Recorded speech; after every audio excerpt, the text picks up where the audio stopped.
The Intergovernmental Panel on Climate Change, or IPCC, has recently issued a series of so-called energy transition pathways. These are routes that society needs to follow to prevent global warming from exceeding the limit at which the world can continue to function.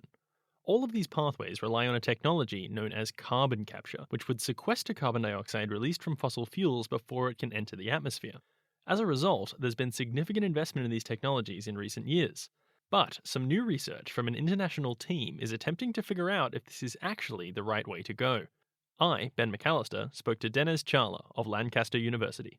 Basically, we compared two technologies, and namely these two technologies were that of carbon capture and storage, which is basically retrofitting the existing fossil fuel power plants or including in the new ones a device that captures the carbon emitted. This, of course, has a penalty on the performance of the plant, so on the energy output of the plant. We compared this energy penalty with those of renewable energy and storage. So there's two kinds of storage you're talking about there, right? One is storage of the carbon that's being pulled out of the fossil fuel plants, and one is storage of the energy that's being generated by the renewables. Right. And how specifically did you do it? What exactly were you comparing across the two different ideas there? In the energy transitions community, there's a number that is often referred to, and it's called the EROEI, or the Energy Return on Energy Invested number. So this number basically gives you how much energy you get from a certain power plant over how much energy went into building that specific power plant. So you get a ratio of sort of how good is the resource from an energetic perspective in terms of how much you need to invest of the power plant's output to keep running that energy source. So we looked at a number of locations across the world and a number of power plants, and then that's how we came up with an overarching comparison. So you were essentially comparing which one is more long-term energy efficient, considering with your renewables plants, you have to spend some energy to build the stuff that stores that energy, and using the carbon capture, you have to spend some energy to run the carbon capture. What did you find?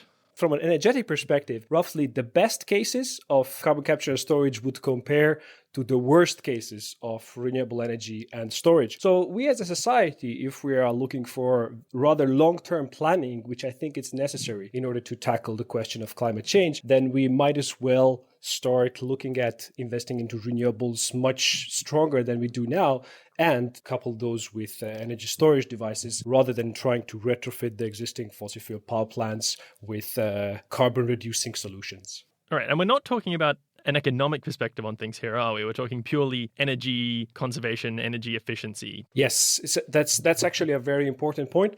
There's a number of studies which would do this modeling based on an economic perspective. But what we said is that there's actually a lot of uncertainty involved with economics.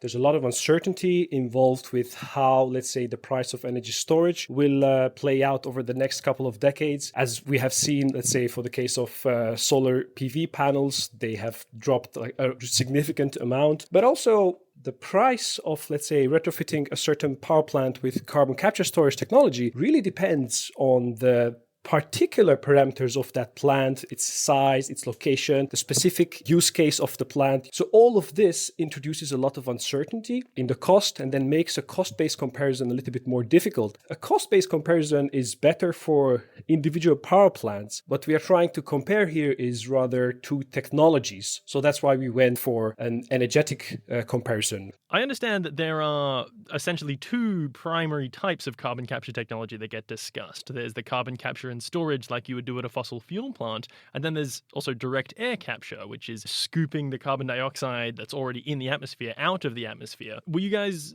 looking at both of these types of technologies or just one? We were looking only at the carbon capture and storage and not the direct air capture because we were essentially highlighting how to produce energy, so basically electricity. On the other hand, there's also quite a number of people who are saying, even if we follow the current path of societal growth and societal decarbonization, we will still go way beyond the limit. So we will overshoot the IPCC limit. So in order to actually enter the climate into a stable state, we will have to do some form of removal of carbon from the atmosphere, which would be the direct air capture. But in this particular study, we do not touch those. Where do you see the future of this research going? I think in the future it would be quite interesting to increase its resolution a little bit. So you can look at a certain country and you can look at the composition of its power plants, and then you can create very specific pathways of, given the resources in the region, what are the technologies that you need to use in order to be sustainable and have a society that is capable of coping with climate change in a carbon neutral way. Great new work which could help us tackle the pressing issue of climate change. That was Denez Chawla, and that study is published in Nature Energy.